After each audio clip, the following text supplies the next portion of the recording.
My name is Emily Carter. I am 26 years old. He trusted every single lie they told him about me. Until that dinner night exposed everything. For months I watched helplessly as my fiancé slowly slipped away from me. His loving eyes turned cold and full of doubt. His powerful family whispered poisonous lies day and night, calling me a liar, a gold digger, a girl with a dirty hidden past. I stayed quiet, swallowing my pain, desperately hoping that his love for me would prove stronger than their venom. But on that fateful dinner night, in front of more than 80 guests, when he looked me straight in the eyes and chose their lies over my truth, something deep inside my chest shattered into pieces, and what I did after that night still sends chills down my spine whenever I remember it, because none of them had any idea what I had been quietly hiding all along. Before I tell you what actually happened, take a moment to like and subscribe to the channel and tell me your country in the comments. Now, let's begin. It started so quietly, so subtly, that at first I thought I was imagining everything. David and I had been together for 2.5 beautiful years. He was 29, tall, handsome, and successful, the only son of the powerful Reynolds family in Boston. His father, Jonathan Reynolds, owned several major construction companies across the state. His mother, Margaret, ruled the city's elite social circles with an iron fist wrapped in velvet. And I was just Emily Carter, a 26-year-old junior architect who had grown up in a small rented apartment after my father abandoned us when I was 12. David used to tell me that my strength and quiet resilience made him fall madly in love with me.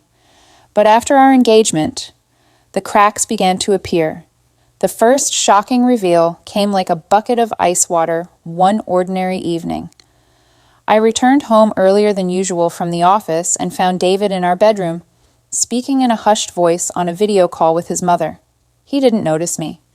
I stood frozen behind the half-open door as he said, "Mom, the private detective you hired finally sent the full report today. There's something about Emily's ex and $45,000 that went missing. I don't want to believe it, but I need to be sure before the wedding." My heart stopped beating for a few seconds. I had never stolen anything in my life. That money issue was a false case created by my corrupt ex-boss 2 years ago, and I was officially cleared. Yet here was my own fiancé, secretly investigating me with his family. I stepped back without making a sound, went to the kitchen, and forced myself to act normal when he finally came out.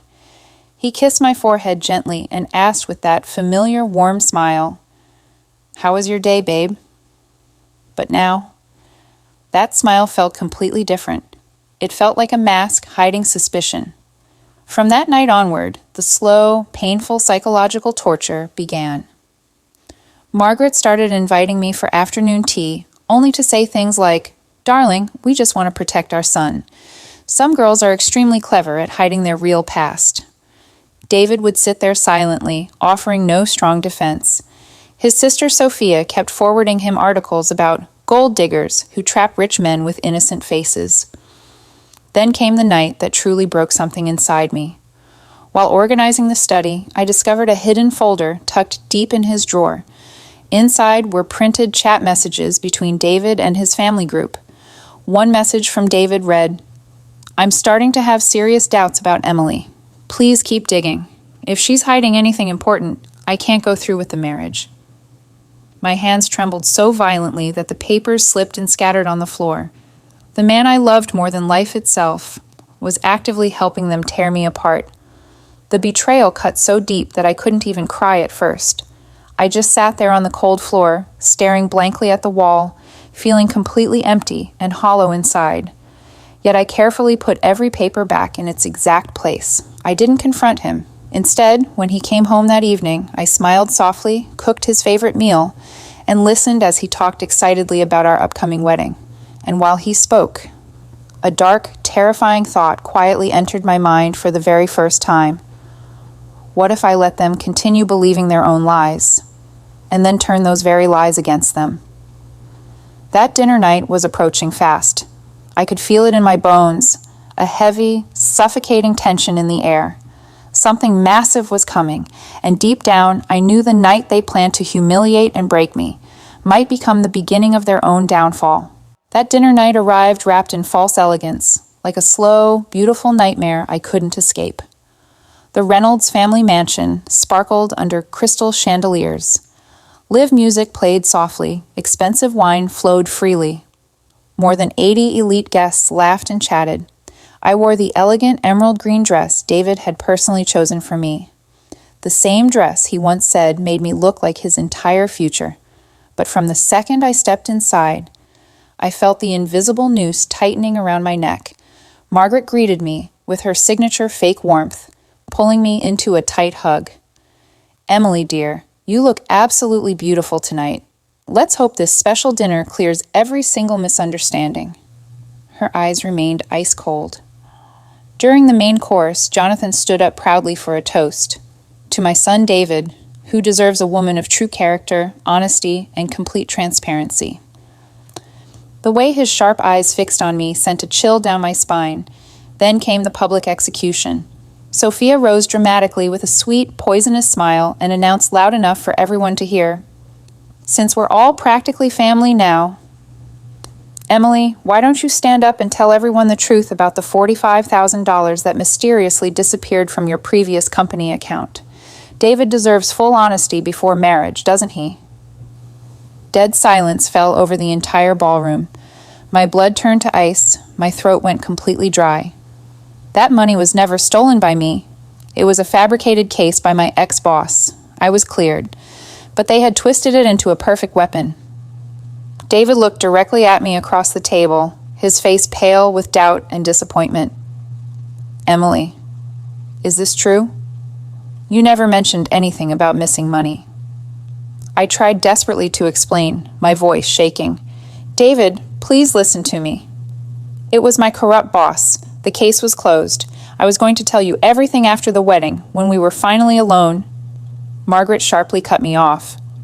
"See? She's still hiding things even now, in front of all of us." Whispers exploded across the room. Guests stared at me, some with disgust, others with pitying glances. David didn't take my hand. He didn't defend me. He simply sat there in silence. In that crushing moment, my heart shattered completely. The humiliation burned so intensely that I felt physically nauseous. My mind screamed in agony.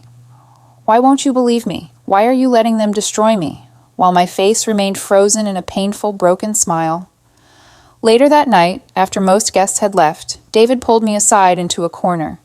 His voice was cold and distant.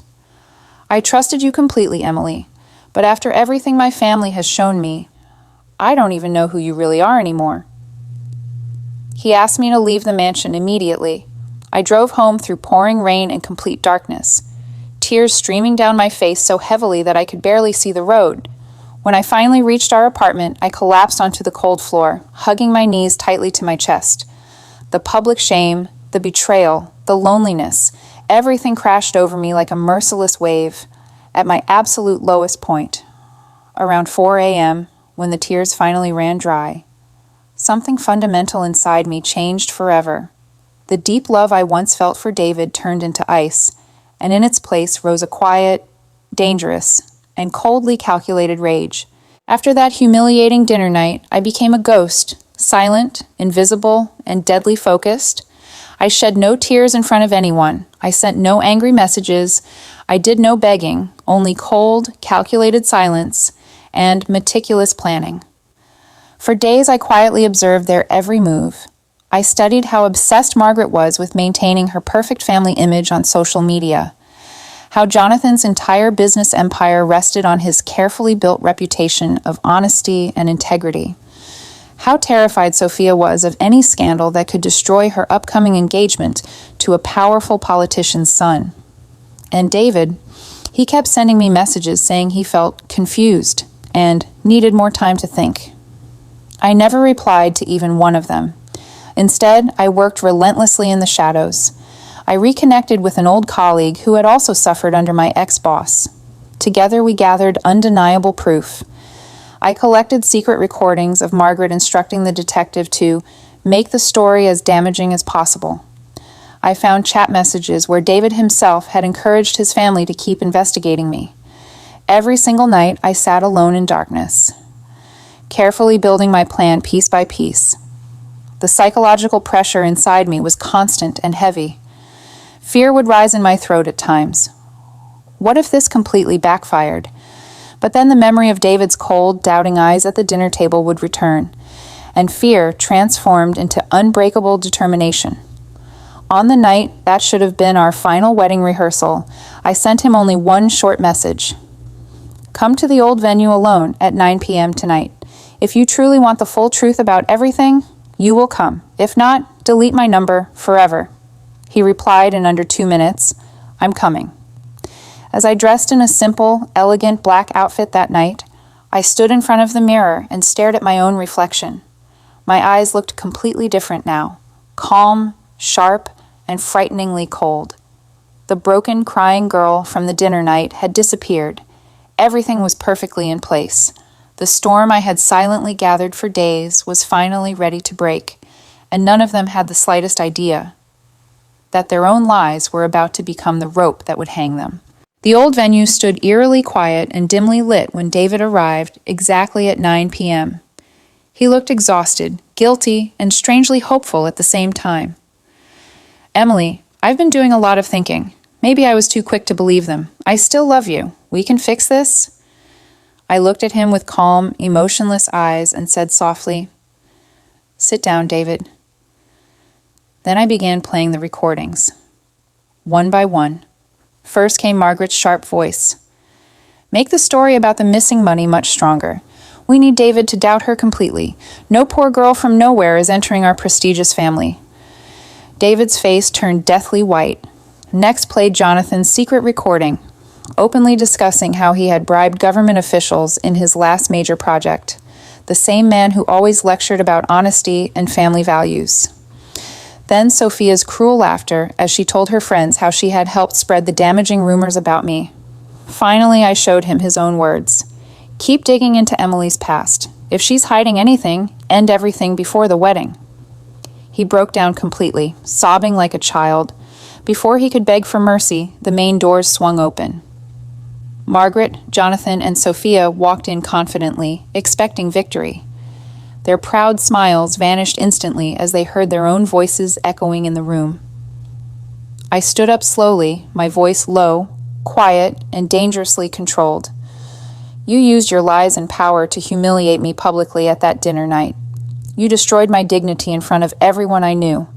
You turned the man I loved against me. So tonight, I simply let your own words and actions destroy the perfect world you built so carefully.